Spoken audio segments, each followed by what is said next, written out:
I'm Nikita, this is Plants Not Plastic, and today we're making delicious chocolate chip cookies without using any oil.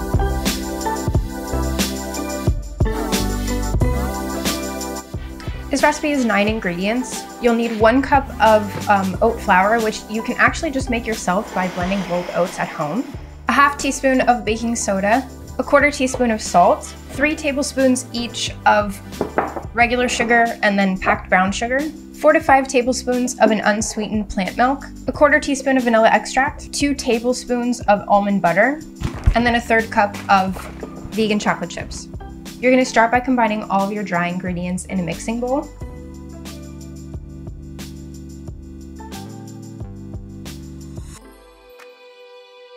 Next, you're going to add your plant milk, your almond butter, vanilla extract, and 1 to 2 tablespoons of water. So for why almond butter, it is pretty difficult with whole food, or mostly whole food plant-based cooking, to get desserts specifically that feel rich, and flaky is actually one of the hardest things to get. Flaky desserts pretty much only come with having something with saturated fat in it. If you've ever watched the Great British Baking Show, you know that getting super flaky puff pastry or rough puff pastry is really, really difficult to do. Almond butter is the best way that I have come up with to be able to get that texture that's gonna have it be like a real chocolate chip cookie that you're gonna thoroughly enjoy without using oil or butter or some other kind of a saturated fat. I don't cook with oil, I don't use them in my recipes, and I have tried this without using any kind of fat, but the problem that you'll run into there is you get something that's doughy rather than kind of crispy and flaky and having, that good cookie texture. I just realized I should have included water as an ingredient in the ingredients list, but I don't give an exact amount because the texture of your dough is going to vary by the conditions in which you're baking. For example, I don't have air conditioning and I live in Southern California, so I can have very warm days. If your kitchen is warmer, it's gonna take less water and more of the oat flour to get your dough to the right texture. Whereas if you're somewhere colder, you probably would need a little bit more. So I will just start with the 1 tablespoon, like I said, mix everything together and then see what it looks like from a texture perspective. And then for this reason, because it's really hot, I actually do always make a little bit of extra oat flour so that I can add it back into the recipe until I get the right texture that I want. So really, once you've mixed everything together, you're playing with water and flour to get to the point where you have a good texture. This is pretty runny, so I can already tell that I'm probably gonna need to add flour back into it. The last step here is I'm gonna add my chocolate chips, and then I'm actually gonna chill it before I add any more water or flour. Having it chilled will give me a better idea of how well it'll stick together when it goes into the oven. You can chill it in the fridge, but I am impatient, so I just stick it in the freezer so that it gets down to a chilled point faster. So it's been about 15 minutes. I am going to check and see what the texture looks like. The way that I check to make sure that the dough, 1, is the right texture, like I said, but 2 is also ready to go, is by how stiff it is. So I would kind of pull it away from the edge, pull it toward itself, and get it into a ball in the center. And then I'll watch it to see if it starts to melt down just out at room temperature. So I'm gonna just sprinkle a little bit more flour on here. I'm adding about 1 tablespoon. What you basically want is to be able to mix it up into itself, mix it into a ball, and have it stay there, but just stay there. You want it to start cooking on the outside before it flattens too much and just turns into a pancake. Back in the freezer, 10 more minutes. So, pull it up again. I'm gonna check how well it stays in a ball.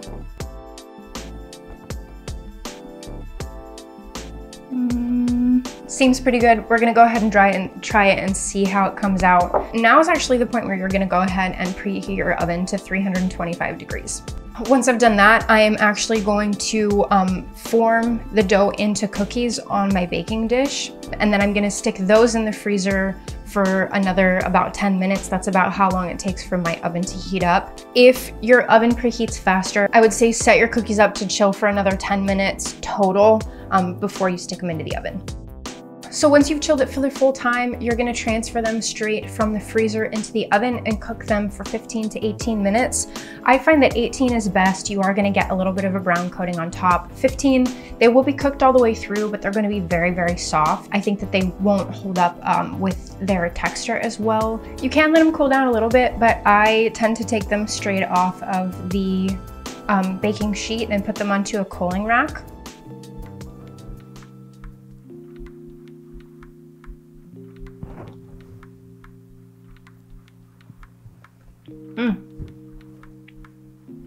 They're so good. Look at that.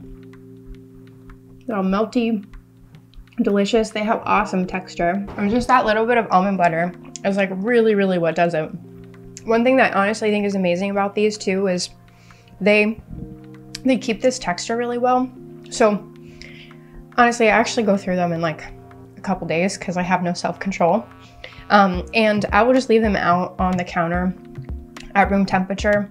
And if you stick them in the microwave and heat them up for just 10 seconds, they get back to this like super melty, fresh out of the oven texture. I also like how they stand up cost-wise to something that you might buy at the store, like a pre-made dough. For this whole recipe is $3.22. And while you can get a cheaper cookie, like a Chips Ahoy, for cheaper, if you're looking for something that's actually a pretty close comparative, a non-vegan cookie dough is about $3.40, and a vegan one is almost $4.50. You're also gonna completely win out with these from a health perspective compared to those two kind of pre-made options. My dish has over 7 grams of fiber with around 47 grams of sugar and under 16 grams of fat. According to the nutrition facts that I found, a vegan cookie dough is gonna have no fiber, which I don't think is true, 44 grams of sugar and just around 22 grams of fat. And a non-vegan cookie dough is gonna have less than 3 grams of fiber with around 35 grams of sugar and over 26 grams of fat.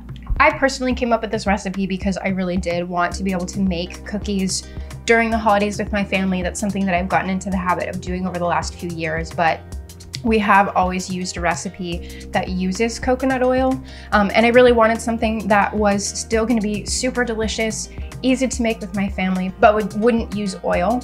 And I am super proud and super happy with how these came out. So that's it for today. If you like this video, please subscribe and click the bell to get notifications, and stick around because I will be releasing holiday recipes weekly between now and the end of the year. I will also be doing desserts every other week because I want to make sure that you are covered for the holidays, being able to eat food that is healthier than what the alternative would be. You can also subscribe to my blog at PlantsNotPlastic.com to get recipes direct to your email. And all my social media handles are linked below if you want to connect with me for day-to-day content. Thanks so much for watching to the end, and see you next time. Bye.